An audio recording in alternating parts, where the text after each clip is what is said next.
और अब वक्त है कुरुक्षेत्र का। कुरुक्षेत्र में भी आज बात उत्तर प्रदेश की। कहने को तो यूपी में निकाय चुनाव होने वाले हैं, लोकल बॉडी इलेक्शन है, लेकिन ये चुनाव योगी आदित्यनाथ के लिए एक बहुत बड़ी परीक्षा भी है। इसी साल 2023 में कई राज्यों में विधानसभा चुनाव होने जा रहे हैं, लेकिन यूपी का ये लोकल बॉडी इलेक्शन कई मायनों में इन सारे चुनावों जितना ही अहम है। योगी पर, योगी मॉडल पर ये चुनाव एक किस्म का रेफरेंडम है, जनमत संग्रह की तरह भी है। यूपी में लोकसभा की 80 सीटें हैं, 24 में सबसे बड़ा टारगेट योगी के पास ही होगा। निकाय चुनाव भी पार्टी के सिंबल पर लड़े जाएंगे। अखिलेश यादव की समाजवादी पार्टी पूरी ताकत लगा रही है। मायावती भी अचानक एक्टिव हो गई हैं। शहर का वोटर वोकल वोटर समझा जाता है।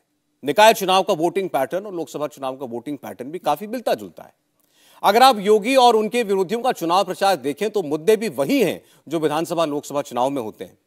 उमेश पाल और अतीक अशरफ की हत्या, गुलाम और असद के एनकाउंटर के बाद पूरा चुनाव योगी आदित्यनाथ की लोकप्रियता का लिटमस टेस्ट बन गया है। यह यूपी की कानून व्यवस्था को भी सर्टिफाई करेगा।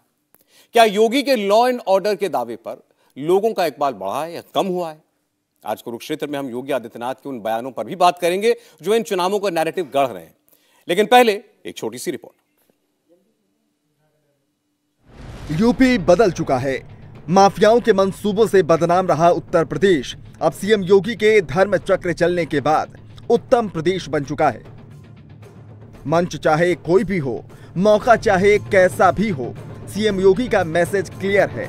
यूपी में माफियाओं का सफाया ही उनका फंडा और एजेंडा दोनों है। यूपी में योगी राज है, इसलिए लोग बेफिक्र हैं और माफिया गले में तख्ता डालकर अपनी जान की भीख मांग रहे हैं। पहले क्या स्थिति थी? एक गरीब, एक शरीफ, एक व्यापारी किसी प्रकार से इज्जत बचा करके चलता था। एक अपराधी, एक माफिया तंग करके चलता था। पुलिस उसके सामने डरती थी, प्रशासन भयभीत रहता था। कोई माफिया और अपराधी कहीं से जा रहा है तो सड़कों पे सन्नाटा छा जाता था। आज आपने देखा होगा, हमने धर्म चक्र को ऐसा घुमाया है कि आज एक गरीब, एक व्यापारी, एक नौजवान, एक बेटी गौरव के साथ सिर उठा करके चलती है, लेकिन एक अपराधी और माफिया गले में तख्ती लटका करके जान की भीख मांगता हुआ दिखाई देता है। एक तरफ जहां सीएम योगी माफियाओं को मिट्टी में मिलाने का दम भर रहे हैं, तो दूसरी तरफ अखिलेश यादव समेत तमाम विरोधियों का कहना है कि यूपी में कानून व्यवस्था का हाल इतना बुरा है कि यहां किसी की जान की अब कोई कीमत नहीं बची। गवाह हो या आरोपी, पुलिस की मौजूदगी में उनकी हत्याएं हो रही हैं। सिस्टम फेलियर, कानून व्यवस्था से ऊपर बात चली गई, कोई सुनने वाला नहीं, कोई संस्था नहीं बची। और जब आप खुद सोचिए, गवाह के पास सरकार की सिक्योरिटी, जिन पे आरोप था उन पे सरकार की सिक्योरिटी, और उसमें दोनों की हत्या हो जाए तो जिम्मेदार कौन है? सरकार जिम्मेदार है।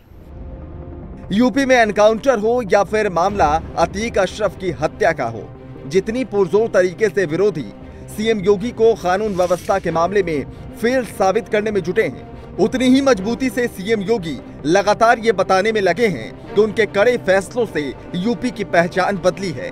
आज यहाँ शांति है और माफियाओं में पुलिस का खौफ। विरोधियों के लगातार हमले के बाद भी सीएम योगी डिफेंस मोड में न जाकर बल्कि अटैकिंग मोड में नजर आ रहे हैं। उनका यही कॉन्फिडेंस संदेश दे रहा है कि जो हो रहा है वो सत्ता, सियासत और समाज तीनों के लिए नफे का सौदा है और आने वाले वक्त में भी सीएम योगी का धर्म चक्र उत्तर प्रदेश को उत्तम बनाने के लिए चलता रहेगा। तो 2024 हो, 2017 हो, 19 हो, 22 हो और अब 2023 और अगले साल 2024, अभी तक उत्तर प्रदेश की जनता ने योगी मोदी के नाम पर बीजेपी का भरपूर साथ दिया है। लेकिन हाल फिलहाल की घटनाओं ने और पिछले 6 साल की योगी सरकार के बाद आज उत्तर प्रदेश का जनमानस जो है वो योगी आदित्यनाथ के लिए क्या भावना रखता है, आज हम इसी पर बात करेंगे। हम ये भी देख रहे हैं कि कैसे ममता बनर्जी, नीतीश कुमार, अखिलेश यादव तमाम लोग मिलकर एक ब्रॉड फ्रंट बनाने की भी कोशिश कर रहे हैं ताकि एक बिसात बिछाई जा सके 2024 के लिए। स्वागत करते हैं मेहमानों का। अनिला सिंह जी हमारे साथ हैं भारतीय जनता पार्टी से। अनिला जी आपका बहुत स्वागत है। राजकुमार भाटी जी समाजवादी पार्टी से हमारे मेहमान हैं। राजकुमार जी स्वागत है आपका। अवनीजेश अवस्थी जी हमारे साथ जुड़ रहे हैं, राजनीतिक विश्लेषक हैं, आरएसएस से जुड़े हुए हैं। और doctor Shoaib Jamai, Indian Muslim council से, मुस्लिम फाउंडेशन के अध्यक्ष, वो हमें ज्वाइन करने वाले हैं किसी भी लम्हा। शुरुआत अनिला जी आपसे करना चाहते हैं। योगी आदित्यनाथ जी जिस तरीके से प्रचार कर रहे हैं, कोई नहीं कह सकता कि लोकल बॉडी इलेक्शन का प्रचार है। ऐसा लग रहा है जैसे विधानसभा लोकसभा के लिए वो प्रचार कर रहे हैं उसी पिच पर जाकर के। और उनका जो ट्रम्प कार्ड है, जो जिनसे अब तक उनको फायदा होता आया, आपकी पार्टी को फायदा होता आया, वो है एक सख्त प्रशासक की छवि, एक कानून व्यवस्था, लॉ एंड ऑर्डर मेंटेन करने वाले चीफ मिनिस्टर की इमेज। लेकिन अखिलेश यादव देखिए क्या कह रहे हैं। वो कह रहे हैं यूपी में सिस्टम फेल हो चुका है। लॉ एंड ऑर्डर की बात करनी है तो सीसीटीवी की फुटेज देख लीजिए जिनमें हत्यारे गोलियां चलाते हुए दिखाई दे रहे हैं। किस बात का दम भरते हैं लॉ एंड ऑर्डर का? मेरी सबको राम राम। अखिलेश यादव जी से इससे ज्यादा क्या आप अपेक्षा रख सकते हैं? ये एक वो राजनीतिक दल के मुखिया हैं जिसने हमेशा से आतंकवादियों का, अपराधियों का, माफियाओं का, डॉन का इनका साथ दिया है, इनकी वकालत करी है। आंसू सबसे पहले किसने टपकाए थे जब अतीक पर चाबुक चला था? समाजवादी पार्टी ने। सबसे ज्यादा चिंता किसने जाहिर करी? समाजवादी पार्टी ने। और तो और इनके राज्यसभा के सांसद है कपिल सिब्बल, उन्होंने कहा जब ये असद एनकाउंटर में मारा गया, एक नादान बेचारा 19 साल का बच्चा, हाल फिलहाल में उसका वीडियो खूब वायरल हो रहा है जब वो नादान बच्चा जो है एक आदमी को नग्न अवस्था में कोड़े पे कोड़े मार रहा है, उसकी चमड़ी उधेड़ रहा है।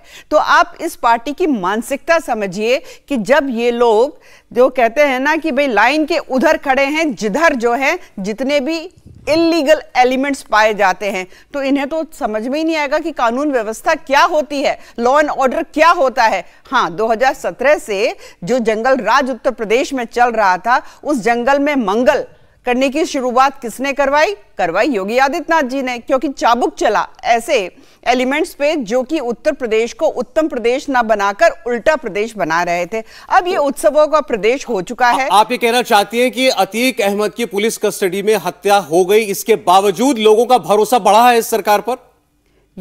उत्तर प्रदेश के लोगों का भरोसा कभी योगी आदित्यनाथ जी से हटा ही नहीं था। घटने की तो बात बहुत दूर की है।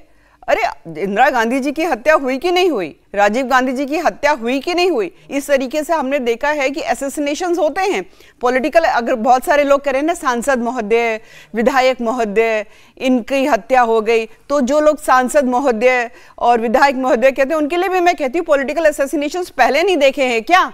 किस बात के आंसू ये लोग टपका रहे हैं? जो भी कुछ इंटेरोगेशन हो रहा है, कमीशन कमेटियां बन गई हैं, दूध का दूध पानी का पानी हो जाएगा। पर मैं ये बता दूं, जो योगी आदित्यनाथ जी ने कहा था मट्टी में मिला देंगे, तो दोबारा कह रही हूं मट्टी में मिला देंगे। यहां माफिया डॉन की कोई जगह नहीं है। राजकुमार भाटी साहब, बात केवल निकाय चुनावों की नहीं है। अगले साल 2024 का चुनाव सबके सामने है और इस वक्त योगी आदित्यनाथ डिफेंसिव पर न जाकर के जो भी इल्जाम उनके ऊपर आप लोग लगा रहे हैं कानून व्यवस्था को लेकर के, इसकी बात ज्यादा इसीलिए होती है क्योंकि वो मानते हैं कि उनकी छवि लोगों के बीच में यही ज्यादा पहुंची है, एक सख्त प्रशासक की छवि। उन्हें लगता है सारे प्रकरण का फायदा ही हुआ है बीजेपी को, कोई नुकसान नहीं हुआ। सौरभ जी, जब आप शुरुआत में आपकी रिपोर्ट में कहा जा रहा था कि उत्तर प्रदेश बदल रहा है, तो विजुअल दिखाया जा रहा था अतीक अहमद पर गोली चलाता हुआ अपराधी।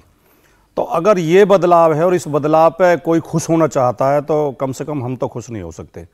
पुलिस कस्टडी में एक पूर्व सांसद की हत्या की जा रही है। वो बेशक अपराधी था, बेशक पुलिस रिकॉर्ड में हिस्ट्री सीटर था, बेशक सजा याफ्ता था, लेकिन क्या पुलिस कस्टडी में हत्या हो रही है, इस पर सरकार को या सरकार के पक्ष को या सरकार के समर्थकों को जरा भी चिंता नहीं होनी चाहिए?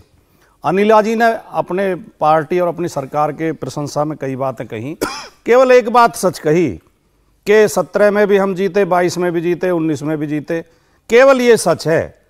बाकी जो बोला कोई भी एक तर्क भी, एक पक्ष अपने पक्ष में, अपनी उपलब्धियों के पक्ष में एक भी ठोस बात अनिला जी अब बता दे, जब नहीं बता पाई हो तो, कि ये हमारी उपलब्धि है। कानून व्यवस्था की स्थिति ये है जो आपने कहा कि नहीं जीरो टॉलरेंस और माफिया मिट्टी में मिला दिए जाएंगे। कि देश की अंतर्राष्ट्रीय महिला खिलाड़ी धरने पर बैठी हैं, भाजपा के एक सांसद के ऊपर यौन शोषण के आरोप हैं, उनकी एफआईआर तक नहीं हुई है, उनकी कोई सुनवाई नहीं हो रही है। और प्रधानमंत्री से लेकर देश के गृह मंत्री से लेकर उत्तर प्रदेश के मुख्यमंत्री तक, क्योंकि वो सांसद उत्तर प्रदेश से आते हैं, कान में रुई लगाए हुए बैठे हैं, कोई सुनवाई नहीं हो रही है। कहीं रिपोर्ट आ रही है कि जो 40 हमारे शहीद हुए थे सैनिक, उनके लिए विमान मांग रहे थे, वो 4 महीने तक फाइल गृह मंत्रालय में अटकी रही, गृह मंत्रालय ने कोई फैसला ही नहीं लिया। जब वो शहीद हो गए तो प्रधानमंत्री अपने गवर्नर से कह रहे थे चुप रहना है, बोलना नहीं है जी। अगर ये बहुत बढ़िया शासन है और ये रामराज है तो भगवान बचाए ऐसे रामराज से। उत्तर प्रदेश के हालात यही हैं जहां हम खड़े होकर डिबेट कर रहे हैं। इसी नोएडा में परसों ही एक व्यापारी की हत्या हुई है, पुलिस चौकी से मात्र 200 मीटर की दूरी पर। उससे रुपए छीन रहे थे अपराधी, उसने बैग बचाने की कोशिश की तो उसके सीने में गोली मार दी।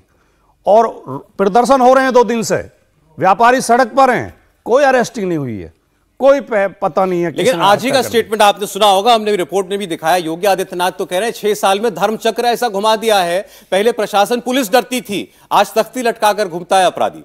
देखिए वो बात, भाटी साहब आप तो खुद चुनाव बढ़े, बात मैसेजिंग की है। उनका मैसेज जनता के लिए यह है कि माफिया के ऊपर कोई रहम नहीं, चाहे वो एनकाउंटर हो, चाहे उसकी हत्या ही क्यों ना हो गई हो, लेकिन अगर उनका कोई मलाल नहीं है। लेकिन एक सेकंड, अगर लेकिन वहीं जब अपने पहले ही ट्वीट में उस एनकाउंटर के बाद असद के अखिलेश यादव उसको फेक डिक्लेयर कर देते हैं, तो इनको तो मौका मिलेगा ना कहने का कि अपराधी के देखिए साथ कौन खड़ा हुआ, सबसे पहले आंसू किसने बहाया, जैसे इनाली जी ने कहा। सौरभ जी, किसी विधि शास्त्री से आप पूछें जो कानून का जानकार है, सजा का मतलब अपराधी को खत्म करना नहीं होता, सजा का मुख्य उद्देश्य होता अपराधी को सुधरने का मौका देना। ओ तेरे की आप कुछ बता देना। अगर ये लोग चाहते हैं, 44 साल में नहीं सुधर पाया वो, 1 सेकंड 10 सेकंड कंप्लीट कर ले, आ रहा हूं। तो 44 साल में नहीं सुधर। मैं उस लड़के की बात कर रहा हूं जो 19 साल का लड़का आपने मरवा दिया, कस्टडी में मार दिया भाई। मैं उस लड़के की बात कर रहा हूं, उस लड़के की बात कर रहा हूं जो हंटर लेकर के मार रहा था, वो जो कोड़ा लेकर के मार रहा था। आप ये उम्मीद नहीं सुधरने की बात कर रहे हैं, बहुत बढ़िया। 10 सेकंड वो कंप्लीट कर लेंगे। देखिए जैसी शांतिपूर्वक उनकी डिबेट हो रही है ऐसा ही चलने दें। कानून का मतलब, अगर आप सजा का मतलब ये नहीं होता कि बिना सुनवाई के, बिना मुकदमे के, बिना सबूतों के, बिना उसे सफाई का मौका दिए किसी को मौके पर गोलियों से भून दिया जाए, इसका समर्थन हम कभी नहीं कर सकते, चाहे इसका कोई मैसेज कुछ भी ले, इसका संदेश कुछ भी ले। तो आज भी ऐसे जंगल राज की कल्पना कभी नहीं कर सकते। तो अखिलेश जी ने इसीलिए उसको छूटते ही फेक एनकाउंटर डिक्लेयर कर दिया। वो फेक एनकाउंटर तो दिखाई दे रहा है। चलिए ठीक है, अगर जिसके अंदर थोड़ी सी भी विवेक दृष्टि होगी, आदमी के अंदर विवेक होगा, सबको दिखाई दे रहा है कि वो फेक एनकाउंटर। चलिए वो कह रहे हैं हमने जो हम और ये भी दिखाई दे रहा है, कहेंगे उसका चुनाव में क्या परिणाम हो अलग बात। और ये भी दिखाई दे रहा है कि जो पुलिस कस्टडी में हत्या हुई है, ठीक है भाटी साहब, ये सरकार की मिलीभगत से हुई है, ये भी दिखाई जवाब दे रहे हैं भाटी जी आपको। अवस्थी जी, सौरभ जी, 24 फरवरी को हत्या होती है उमेश पाल की, और एनकाउंटर कब होता है? उस नादान, मासूम, भोला भाला, पढ़ने की इच्छा रखने वाले व्यक्ति के पास कितना समय था? आप कानून की बात कर रहे हैं, ये कानून की बात कर रहे हैं। कानून के हिसाब से उसको क्या करना चाहिए था? कानून के हिसाब से उसको पुलिस के पास जाना चाहिए था कि आप मुझे ढूंढ रहे हैं, मैं आ गया हूं, बताइए मैंने क्या अपराध किया है, मेरे ऊपर मुकदमा चलाइए। ये होता है सुधरने का मौका देना, कि जो कोड़े से पीट रहा है एक आदमी को, उसको कहते हैं सुधरने का मौका दिया जाना चाहिए। ये अजीबोगरीब नैरेटिव बनाया जा रहा है। आप सौरभ जी बताइए, यहां पे पुलिस कस्टडी की बात हो रही है, जेल के अंदर जहां पर कोई ब्लेड तक नहीं हो सकता, वहां कितनी हत्याएं हुई हैं बताइए आप। आज उसका शहीद बताया जा रहा है, 44 साल हो गए पहला अपराध किए हुए, और आज उस पर मर्सिया पड़ा जा रहा है, सहानुभूति जताई जा रही है। इसलिए योगी आदित्यनाथ के, आपने कहा योगी आदित्यनाथ को फायदा मिलता है, फायदा नहीं, समर्थन मिल रहा है।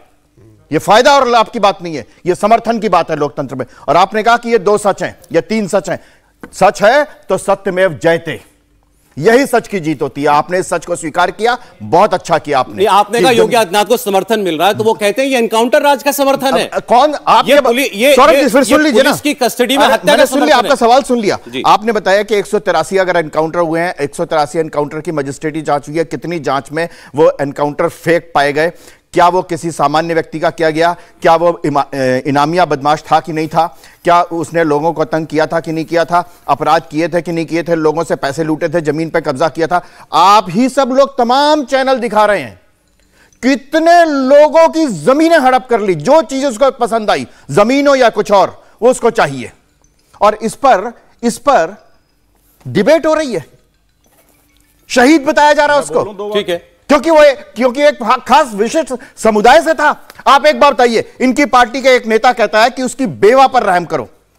उमेश पाल की, राजू पाल की बेवा नहीं थी क्या?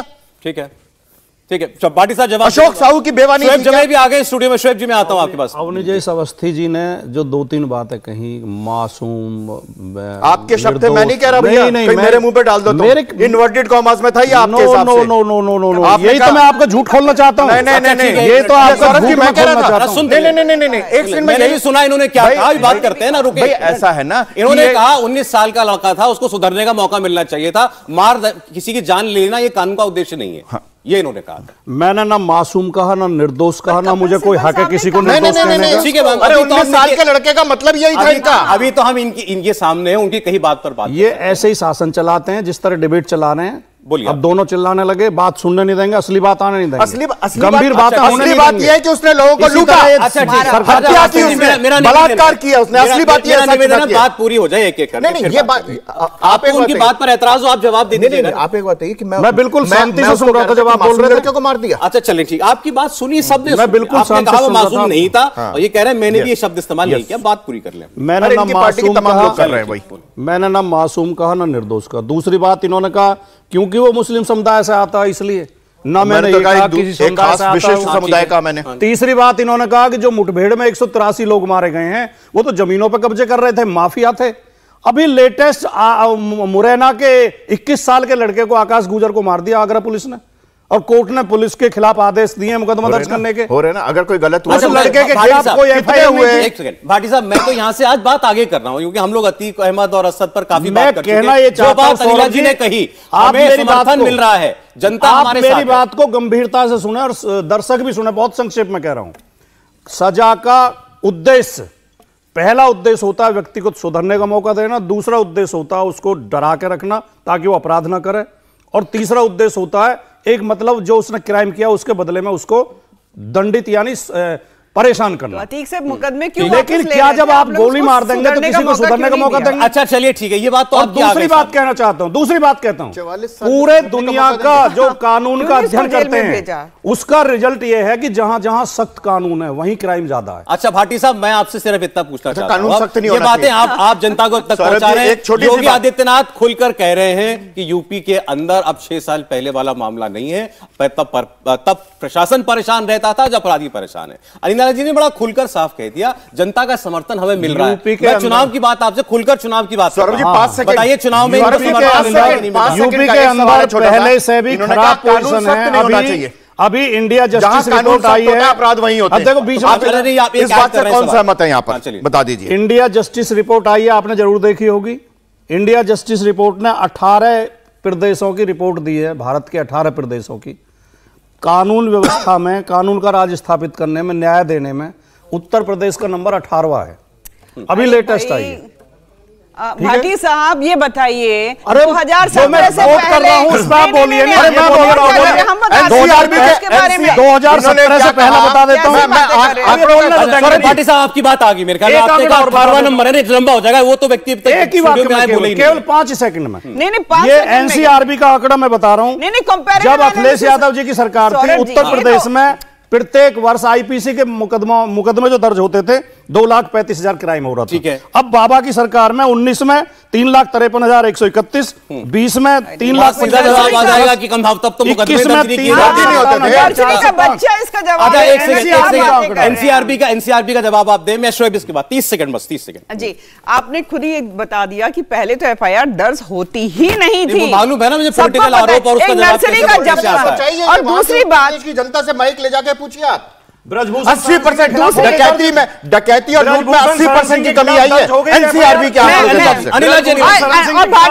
भाटी साहब जवाब सुन लीजिए, तुरंत होती है आपके राज्य में। तो ये आपके जो दर्शक है, एक सेकंड को आरोप वापस लिए गए थे ना, संसद में गए थे बम फेंकने वाले चपेट मारी आपको, संसद में बैठे चपेट मारी आपको कि आप इनको पद्म पुरस्कार और दे देना। संसद में बैठे, यहाँ तो आरोप वापस लेने आ गए, संसद में बैठे पद्म पुरस्कार और दे देना, ये हाईकोर्ट ने कहा था, बाद में फांसी मिली उसको। ठीक, अनिला जी देखिए, ऐसा है कि भाटी जी के कंजम्पशन के लिए और आपके जो व्यूअर्स हैं उनके कंजम्पशन के लिए मैं बता देती हूं कि अगर एनसीआरबी के आंकड़ों की भी बात करते हैं, कंपैरेटिव एनालिसिस कर लेते हैं हम 2017 उसके बाद का, तो अगर हम बात करते हैं हत्या की बात कर लेते हैं, लूट की बात कर लेते हैं, डकैती की बात कर लेते हैं, 70%, 30% इस प्रकार की कमी आई है। दहेज हत्या की अगर हम बात कर लेते हैं तो 12% की कमी आई। एनसीआरबी के आंकड़ों के हवाले से बहुत इंतजार कर रहे हैं। देखिए, चर्चा आपके आने से पहले भी जब शुरू हुई थी इसी मुद्दे पर हो रही थी। लॉ एंड ऑर्डर योगी सरकार का ट्रंप कार्ड है और वो उसे चलने में बिल्कुल कोई कसर नहीं बरत रहे। अब वो लोकल बॉडी इलेक्शन के लिए कैंपेन कर रहे हैं, हर जगह जाकर वो यही कह रहे हैं कि याद कर लो आज से 6 साल पहले क्या होता था, लड़कों के हाथ में तमंचे, और आज का दौर याद कर लो। उनका चुनाव सीधा है इस पर। ये जो हत्या हो रही है बिना तमंचे हो रही है, जो नोएडा में मार दिया व्यापारी को, 16 से पहले लड़कों के मार के आज फोन है तो आई है ना। देखिए सौरभ जी, एक होता है नैरेटिव सेट करना और उन बातों पे वाकई में उन्हीं को विश्वास है या नहीं, ये भी एक बड़ा सवाल है। हमारे भारतीय जनता पार्टी के बहुत सारे मित्र हैं, जानता हूँ, वो यही कहते हैं कि अरे शोएब भाई बोलना पड़ता है, हमको भी पता है कि ऐसा नहीं है। ये जो नैरेटिव बिल्डिंग है ना शब्दों का, अरे उत्सव का उत्तर प्रदेश हो गया, ये हो गया, ये सब एक इमेज बिल्डिंग है, इमेज बिल्डिंग है और ये सब एक ब्रांडिंग है। ये सब वो एडवर्टाइजर्स, बड़ी बड़ी एजेंसियां इसके पीछे काम करती है जो ये शब्द भुनाती है जनता के बीच में वो लाना। हकीकत कुछ और है। मैं आपसे इत्तेफाक रखता हूं कि हम लोग अतीक अहमद के मुद्दे पर कई दिनों से चर्चा कर रहे हैं। अब कहानी थोड़ी उससे आगे बढ़नी चाहिए। मैं आपसे 2 मिनट लूँगा, बड़े शालीनता से सुनिएगा सब्र से।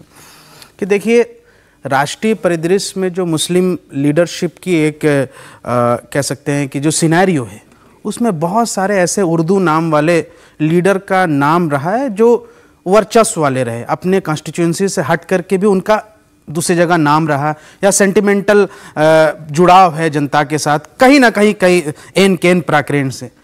ऐसे मुस्लिम नाम वाले लीडर्स के लिए हिंदुत्व संगठन और भारतीय जनता पार्टी शुरू से खटकते रहे, उनको खटकते रहे, और उन्होंने पहले से तय कर लिया था कि जब हम सत्ता में आएंगे तो भैया इनको तो निपटाएंगे। आप अतीक को उसमें शुमार कर रहे हैं? मैं तो आजम खां भी नाम ले रहा हूँ, इरफान सोलंकी का भी नाम ले रहा हूँ, इमरान मसूद का भी नाम ले रहा हूँ, उसमें मुख्तार अंसारी भी है, उसमें बहुत सारे लोग हैं, मैं इसलिए ले रहा हूँ। तो अब क्या है कि अब आपके पास सत्ता है, अब आप उसका दुरुपयोग करके कुछ ना कुछ चक्रव्यूह रह करके हर चीज़ को जस्टिफाई कर दे रहे हैं। अभी कल तक तो नाम नहीं ले रहे थे उस बात का कि क्रेडिट नहीं ले रहे थे। मैंने कहा था जैसे चुनाव आएगा ये क्रेडिट लेंगे, देखो जी हमने ही अतीक को निपटा दिया। अभी परसों ही इनके भाजपा के विधायक अपने किसी कॉन्स्टिट्यूएंसी में कहते हुए कह रहे देखो हमने ही निपटा दिया। यानी अब आप क्रेडिट लेना चाह रहे हैं कि जिस तरीके से गैर लीगल तरीके से हत्या हुई है वो आपने ही निपटा दिया। तो सवाल ये उठता है कि आज आप सत्ता में है ना, तो आज आप हर गलत चीज को जस्टिफाई कर रहे हैं। वक्त का पहिया पलटता है, सत्ता ना आज आपके पास है कल हमेशा नहीं रहेगी, ये तो चलता रहता है लोकतंत्र का। इसलिए एक बात कह के सिर्फ बता रहा हूं कि किनारों को खाली देख अपना घर मत बना लेना, मैं समंदर हूं, लौट के वापस जरूर आऊंगा। अच्छा, ये किसके लिए कहा है? लौट के कौन आएगा? आप समाजवादी पार्टी के लिए कह रहे हैं, आप मुस्लिम लीडरशिप के लिए कह रहे हैं, किसके लिए कह रहे हैं? जनता समझदार है। अरे एक बात का जवाब दीजिए, आपने कहा कि ये सब ब्रांडिंग हो रही है, जो हकीकत कुछ और है कि योगी की सरकार में, योगी जी की सरकार में कानून व्यवस्था बहुत टाइट रहती है। ब्रांडिंग ही सही, क्या वो ब्रांडिंग कर पाने में कामयाब हो रहे हैं? क्या जनता उनका साथ दे रही है इस मुद्दे पर? ये गुब्बारा है, ये जब फटेगा तो लोगों को पता चल जाएगा कि वाकई में हकीकत क्या थी। ठीक है, ये जो एक नैरेटिव बिल्डिंग, ये क्या हैप्पी ट्रिगर सिस्टम है कि हमको कुछ मुस्लिम ऐसे लोगों की यहां से नब्ज कलाई पकड़ के उनकी चूड़ी टाइट कर देना है, हमारा वोटर बेस खुश, फिर वो किसी चीज पर सवाल ना पूछे, किसी पे वो सवाल ना उठाए। मैंने कहा ना कि ये चलिए ठीक है, नहीं आपका आरोप बड़ा गंभीर है सियासी तौर पर, इसका जवाब हम लेंगे। एक ब्रेक के लिए रुक रहे हैं। शोएब जो भाई कह रहे हैं ये योगी आदित्यनाथ का बुलबुला गुब्बारा है, कानून व्यवस्था का दावा, और एक दिन ये जरूर फूटेगा और मुसलमानों की चूड़ी टाइट कर दो, इससे उनका वोटर खुश, बस फिर कुछ और काम करने की जरूरत नहीं पड़ती। स्वागत है, आप देख रहे हैं कुरुक्षेत्र। बात उत्तर प्रदेश की हम कर रहे हैं, जहां पर निकाय चुनावों के लिए योगी आदित्यनाथ या तमाम पार्टियां अपना पूरा दम लगा रही हैं, और योगी आदित्यनाथ एक बार फिर इस चुनाव में भी अपनी पार्टी को, अपनी सरकार की लॉ एंड ऑर्डर के मुद्दे पर वो चुनाव में लेकर के जा रहे हैं। मेहमान हमारे साथ बने हुए हैं, अनिला जी बीजेपी से हमारे साथ हैं। शोएब जवाई को आपने सुना, उन्होंने कहा कि बड़ा आसान है, अब वोट लेने का एक तरीका आपको मिल गया है कि मुसलमान जो है उनको टाइट करके रखा हुआ यूपी में योगी ने, बस इतना बहुत है, बाकी कुछ काम किया नहीं किया इसकी जरूरत नहीं। मैं 2 बात कहूंगी यहां पर। पहली बात तो ये है कि हाँ बिल्कुल, हाँ, उत्तर प्रदेश की जनता जो है उसे बड़ा मजा आ रहा है। डबल इंजन की सरकार है, मोदी जी केंद्र में, प्रदेश में योगी जी जिस प्रकार से योजनाओं की चाहे बात कर ले और चाहे अपराधीकरण पे अंकुश की बात कर ले, जो मॉकटेल बना है, मजा आ रहा है उत्तर प्रदेश की जनता को। जो लोग खौफजदा हैं, चाहे वो समाजवादी पार्टी जैसे राजनीतिक दल हो, चाहे वो जमई साहब जैसे लोग हों, वो खौफजदा रहने दीजिए। जमई साहब जो है किस जमात में आते हैं? उस जमात में आते हैं जो अतीक अहमद को कहते हैं शहीद हो गया है। ये उसी जमात में आते हैं जिससे ओवैसी आते हैं। मैं ओवैसी को ओवैसी साहब भी नहीं कहूंगी, होंगे सांसद कहीं के होंगे, पुराने हैदराबाद की पार्टी के एक पार्टी के जो अध्यक्ष हैं, लगातार इस प्रकार से अपने आप को प्रोजेक्ट करते हैं कि पूरे हिंदुस्तान के मुसलमानों के वही नेता हैं। वो भी कहते हैं शहीद, ये भी कहते हैं शहीद। ये वो आदमी है जिसने 90% मुसलमान थे विक्टिम उसके, जिनके ऊपर वो अत्याचार करता था। बिल्कुल, और उससे किसने छुटकारा दिलवाया? योगी आदित्यनाथ जी ने दिलवाया। तो यहां की जनता जो है क्यों नहीं योगी आदित्यनाथ जी के साथ खड़ी होगी? दूसरी बात आप ये देखिए, इतना शैतान आदमी था जिसमें समाजवादी पार्टी जैसे राजनीतिक दल उसका साथ देते थे। वो डेमोग्राफी चेंज कर रहा था उस क्षेत्र की, ठीक है। हिंदू वहां पे बस नहीं सकता था साहब, ऐसा इलाका तैयार कर रहा था कि वहां पे मुसलमान ही बसे और ऐसी सीट तैयार हो जाए कि आगे आने वाले चुनावों में उसी के परिवार का व्यक्ति जो है, चाहे वो पार्लियामेंट हो और चाहे वो असेंबली हो, उसी के परिवार का आदमी या महिला जो भी है वो चुनकर जाए और वहां पर पहुंचे। पूरा कॉरिडोर बना रहे थे ये लोग। चाहे आप यहाँ की बात कर लीजिए, फिर मऊ की बात कर लीजिए, फिर ठीक है, लेकिन वो तो कह रहे हैं कि आपकी पार्टी अतीक अहमद की हत्या को भी भुनाना चाहती है चुनाव के लिए। नहीं, हम तो नहीं भुनाना चाहते, पर अगर लोगों को लगता है कि भी योगी जी जो हैं वो न्याय पसंद हैं और ये हत्या क्यों हुई, किस लिए हुई, इंटेरोगेशन में दूध का दूध पानी का पानी हो जाएगा। अगर कोई योगी जी को वोट करना चाहता है, मोदी जी को वोट करना चाहता है, तो हम ये कहेंगे क्या भाई हमको वोट मत करो और जो आतंकियों और अपराधियों को साथ देने वाली पार्टी है उसको करो?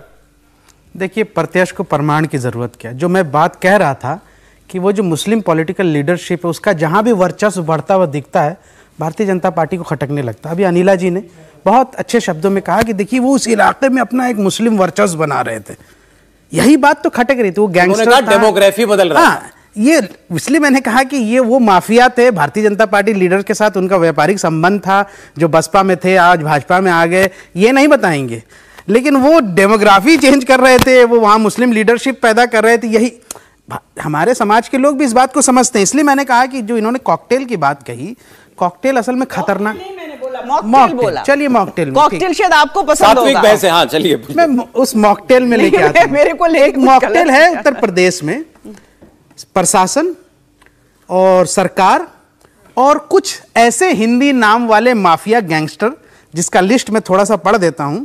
ब्रजेश सिंह 106 मुकदमे, धनंजय सिंह 46 मुकदमे, राजा भैया 31 मुकदमे, उदय भान सिंह 83 मुकदमे, अशोक चंदेल 37 मुकदमे, विनीत सिंह, ब्रिजभूषण सिंह 84 मुकदमे, सोनू सिंह 57 मुकदमे, अजय सिंह सिपाही 81 मुकदमे। कई ऐसे 108 माफियाओं की लिस्ट है गैंगस्टर्स के, संगीन अपराधी। वो सदन में भी हैं, वो भारतीय जनता पार्टी के माननीय हैं। ये जो मॉकटेल है ना, ये बहुत खतरनाक है। मैं हमेशा से, जो अतीक अहमद की बात नहीं हो रही है, देखिए मेरे लिए पार्टी और चुनाव से ज़्यादा अहम मेरा समाज है। मैंने कभी भी ये नहीं कहा कि यहाँ से कि भाई उस पार्टी की बात करेंगे, अपॉर्चुनिटी बहुत आए। जब आप समाज कहते हैं तो क्या आपका मतलब किससे? केवल मुसलमानों से? नहीं, मैं वो समाज उसको कहता हूँ वो जो आज भारतीय जनता पार्टी की विचारधारा से यकीन नहीं रखता है। वो लोग, तो बाकी हिंदू शामिल हैं, जो बाकी लोग इनके समर्थक हैं वो असामाजिक हैं? नहीं, वो कह सकते हैं आप, कह सकते वो हैं। जिस तरीके से आज कह सकते हैं, आज जिस तरीके से सब जो है असामाजिक हैं।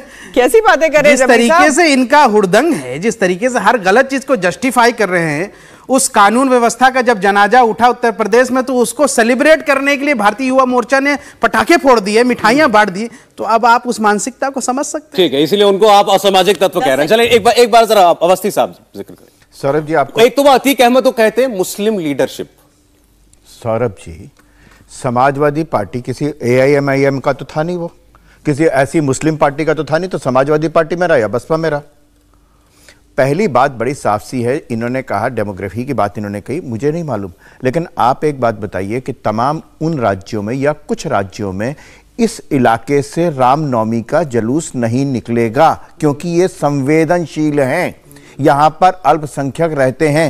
ये कौन, ये आपने दिखाते हैं ना, ये तमाम चैनल दिखाते हैं ना, ये सच है ना? कभी ईद पर पथराव हुआ?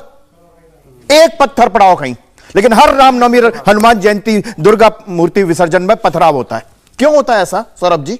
आप बताइए ना, ये इसकी सच्चाई क्या है? नहीं, मैं तो इसकी सच्चाई क्या है? ईद पर ये सवाल पूछ रहे थे सोशल मीडिया पर लोग कि 20 करोड़ मुसलमान देश में रहते हैं, कोई दिख रहा है कि कोई मंदिर के सामने जाकर हुड़दंग कर रहा हो? मैं आप एक बताइए ना, आप एक बात बताइए कि मस्जिद के सामने कौन हुड़दंग कौन करता है? वहां से, उस इलाके से नहीं गुजरेगी। और हुड़दंग का मतलब क्या है? आप अपने भजन गाएं, उसको आप हुड़दंग कहेंगे? उसको आप हुड़दंग कहेंगे?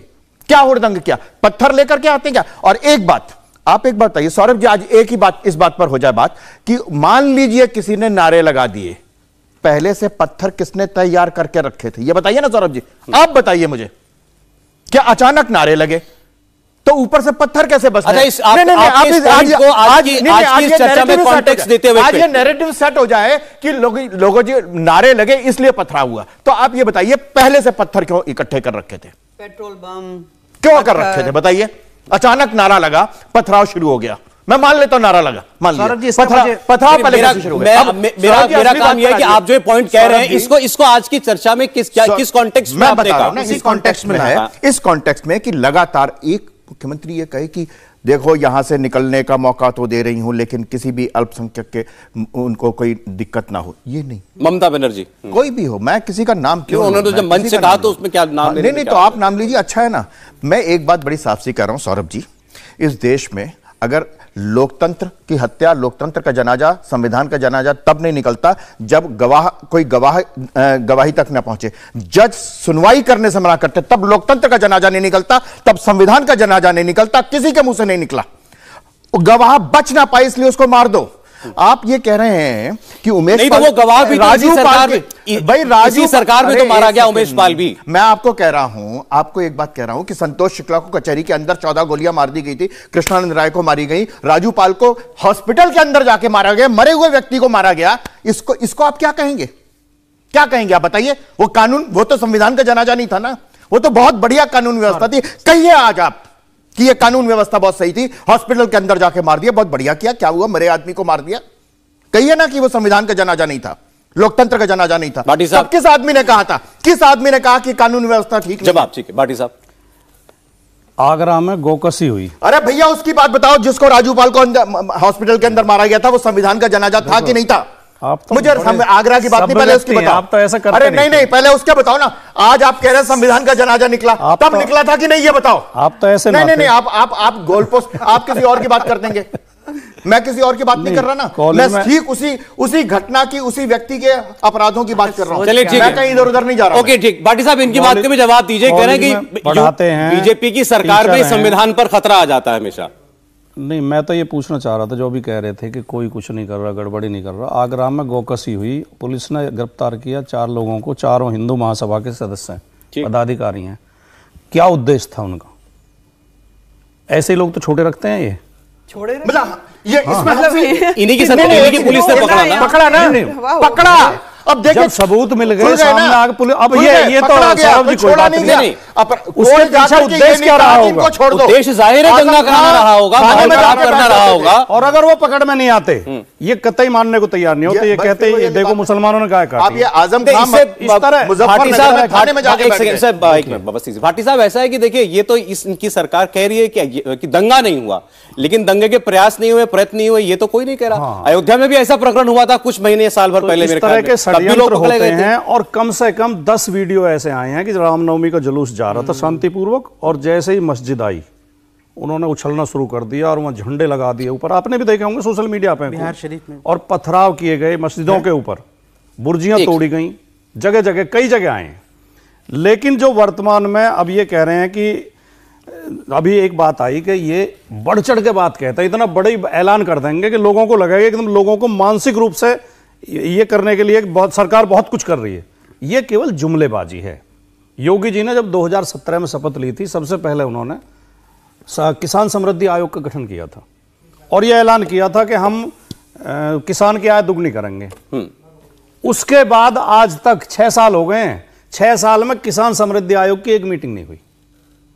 2018 में एक इन्वेस्टर समिट हुई लखनऊ में, इन्होंने कहा 4 लाख करोड़ का इन्वेस्टमेंट आया, एमओयू साइन हुए, केवल 38,000 रुपए का इन्वेस्ट हुआ। 38,000 करोड़ 38,000 करोड़ जो 4 लाख करोड़ कहा गया था।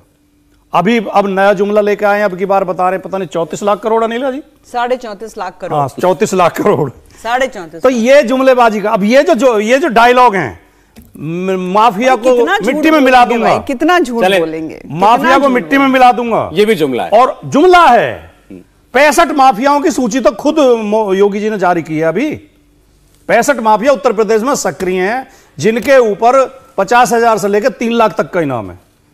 2 लाख, 2.5 लाख, 1 लाख, 50,000 इनाम 65 लोगों के ऊपर। माफिया होंगे, गर्मी तो नहीं है ना, अब गर्मी निकाल दी है। और ये गर्मी नहीं है तो ये क्या है? ये जो अभी मर्डर हुआ नोएडा में, मैंने बताया 3 दिन हो गए, अभी तक तो कुछ पता लगा नहीं है। और दूसरा बताता हूं जी, एक महिला की हत्या हुई, महिला के परिवार वाले लोग FIR लिखाने गए थाने में, बहुत समय देते, थाने वालों ने पता क्या कहा? अरे तुम्हारी लड़की कहीं भाग गई होगी, तलाश करो। 10 दिन तक FIR नहीं हुई। 10 दिन के बाद क्या हुआ? बारिश हुई, मिट्टी कुत्तों ने खींच दी, उसकी डेड बॉडी निकल। चलिए अच्छा ठीक है, वो जब आप FIR हुई, कानून व्यवस्था पर उदाहरण के साथ सवाल उठा रहे हैं अनिता जी।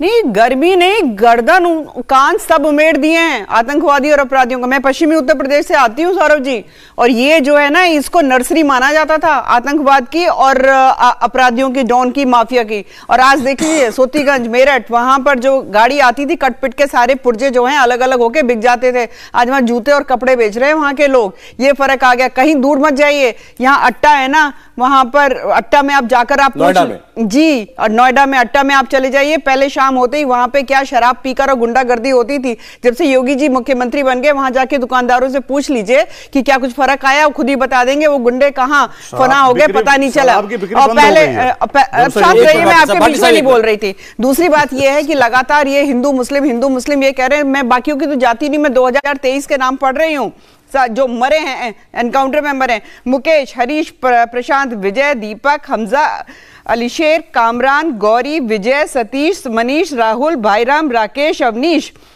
ललित, विनोद, शिवम, मनीष, रजनीश, देवेंद्र। भाई ये बता दो, इसमें से क्या सारे मुसलमान हैं या हिंदू भी सुनाई दे रहे हैं? तो सीधी सी बात है भाटी साहब, एक सेकंड में आपके क्रिमिनल जो मारे गए उनकी लिस्ट बता रही है। इनमें आधे से ज्यादा निर्दोष, अरे क्या बात कर रहे हैं, सब इनामी हैं, ये सारे के सारे इनामी बदमाश हैं सौरभ जी। मैं केवल ये कहना चाहती हूँ, योगी जी के सामने हिंदू मुसलमान जात पात कुछ नहीं, अपराधी अपराधी है, चाबुक चलती है जबरदस्त। ये वही है ना, काशी में इन लोगों ने किसका साथ दिया? जिन्होंने काशी को उड़ाने की कोशिश करी, अयोध्या को उड़ाने की कोशिश करी, रामपुर में आपने देखा किस प्रकार से बम धमाका किया। उन सब की तो वकालत ये लोग करते हैं। चलिए ठीक है, समय कम है। जो जब किसी बड़ी मछली को मारने के लिए जस्टिफाई करना होता है तो कुछ छोटी मछलियों की कुर्बानी देनी पड़ती है, ये आपने सुना। लेकिन मैं एक बहुत खूबसूरत बात आपको बता रहा हूँ, ये आप मेरे स्क्रीन पर देखेंगे, ये भोपाल है। 3 लाख से लोग ज़्यादा मुसलमान यहाँ पे नमाज पढ़ने के लिए जमा हुए। मालेगांव में भी 2-2.5 लाख, मतलब 3 लाख की भीड़ एक जगह जमा होती है और 3 लाख की भीड़ सुकून से अपने घर चली जाती है। ना किसी मस्जिद के सामने, मंदिर के सामने उन्होंने झंडे फहराए, ना किसी के खिलाफ आपत्तिजनक नारे लगाए, ना कोई डीजे बजा के किसी समुदाय को गाली दी। आखिर ऐसा क्या है? कोई क्यों पत्थर इस पे मारेगा? क्योंकि इस भीड़ ने किसी को उकसाया नहीं है। अब सुन लीजिए सर, थोड़ा धैर्य रखिए। अच्छा, तो ये जो बात जवाब दे रहे हैं, राजकुमार भाटी, रामनवमी वाले जुलूस में भीड़ उकसाती है तो सामने से पत्थर चलता है, तो आप ये भी कह रहे हैं कि पत्थर भी चलता है। सुनिए मेरी बात। इसी बिहार शरीफ में आपने देखा वो तस्वीर कैसे झंडे लगा रहे थे मस्जिद के ऊपर। इसी नालंदा में कुरान, 4000 कुरान एक ये मदरसे में रखा हुआ था, कौन जलाया? यही रामनवमी वाली भीड़ ने जलाया। उसी नालंदा में यहाँ से एक शोरूम था जिसका 5 करोड़ का माल लूट लिया गया। बस खत्म कर रहा हूँ सर। भाटी जी ने जो बात सही और गलत की कही है, ये हिंदू हैं। मान लीजिए भाई, आप जो बात कह रहे हैं, इन जैसे योगी आदित्यनाथ ने तो ये बात खोलकर कही है भी कि ईद बनाई गई शांतिपूर्वक। इतने मुसलमान यूपी में रहते हैं, कहीं कोई फसाद नहीं हुआ, कोई इंसिडेंट नहीं हुआ। वो तो कह रहे हैं कि तो हमारी कामयाबी है। नीतीश कुमार आपकी बात का जवाब समय चला जाएगा। ठीक है, आपने वीडियो दिखाया ईद पर कैसे शांतिपूर्ण तरीके से नमाज पढ़ेगी, इसलिए आप अपने इतना शांतिपूर्ण तरीके से नहीं मना सकते क्या? अच्छा, एक सेकंड। 3 लाख की भीड़, जवाब सुनना पड़ेगा। खूब शांति से मनी है ईद। मैं एक बात कह रहा हूं सौरभ जी, बड़ी साफ सी बात है, मैं किसी आम मुसलमान की तो बात ही नहीं करता। मैं उन उपद्रवियों की बात करता हूं। मैं ईद की बात नहीं कर रहा। जुमे की नमाज के बाद किस जगह कहां पर आप पूरा श्वेत पत्र जारी कर दीजिए। हर जुमे की नमाज के बाद कहां पर नारे लगते हैं, बजरंग दल की कहां पर नारे लगते हैं, कहां पर पथराव होता है, कहां पर दुकानें लूटी जाती हैं। मैं पश्चिम बंगाल के बशीरहाट की बात बताऊं, हल्दिया की बात बताऊं, कहां की बात बताऊं आपको, बिहार की बात बताऊं, झारखंड की बात बताऊं, कहां की बात बताऊं आपको? मैं बताइए, नालंदा के बारे में ईद की बात कर रहा हूं, मैं जुमे की नमाज की बात कर रहा हूं। क्यों जलाया आप लोगों ने मदरसा? आज के डिबेट को खत्म करते हुए देखा उस तस्वीर को। आज फाइनल बात, आपका कहना है कि योगी जी का लॉ एंड ऑर्डर का मॉडल हिट है, जनता का समर्थन मिलेगा, 24 तक मिलता रहेगा, सुपर हिट। जो बस इतने में जवाब देना है आपको भी, इतने ही शब्दों में। भाटी साहब, एक्शन हीरो हैं वो। इनका जो गुब्बारा फूट चुका है। अब इनका हालत ये है कि गाजियाबाद में कल आपने वीडियो चल रहे हैं, बीजेपी कार्यकर्ताओं में घुसे बजे हैं आपस में। शाहजहांपुर में इन्हें प्रत्याशी नहीं मिली, हमारी प्रत्याशी को सिंबल दे दिया। चलिए अब वो विषय अब अगले दिन उठा लेंगे। समय बिल्कुल नहीं है मेरे पास। का पहिया लौटेगा और आप सब भी देखेंगे। बहुत शुक्रिया आप लोगों का स्टूडियो में आने के लिए। इंडिया टीवी हर वक्त हर जगह डाउनलोड करने के लिए सर्च करें India TV news Google play store या ऐप स्टोर पर।